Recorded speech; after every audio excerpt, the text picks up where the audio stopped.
উপদেষ্টা পরিষদ থেকে পদত্যাগ করেছেন তথ্য উপদেষ্টা নাহিদ ইসলাম। ২৮ ফেব্রুয়ারি ঘোষণা হতে যাওয়া শিক্ষার্থীদের নতুন দলের আহ্বায়কের দায়িত্ব নিতে যাচ্ছেন তিনি। অন্তর্বর্তী সরকারের তথ্য সম্প্রচার মন্ত্রণালয় এবং ডাক, টেলিযোগাযোগ ও তথ্য প্রযুক্তি মন্ত্রণালয়ের উপদেষ্টা দায়িত্ব পালন করছিলেন তিনি।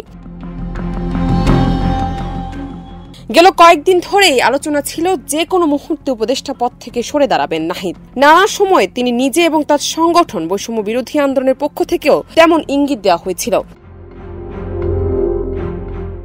জুলাই অভ্যুত্থানে ছাত্র জনতা আন্দোলনের সময় পরিচিত মুখ হয়ে ওঠেন সমন্বয়ক নাহিদ। ঢাকা বিশ্ববিদ্যালয়ের ২০১৬-১৭ শিক্ষাবর্ষের এই ছাত্র অভ্যুত্থানে পরবর্তী ডক্টর মোহাম্মদ ইউনূসের নেতৃত্বে সরকার গঠিত হলে উপদেষ্টা হিসেবে শপথ নেন।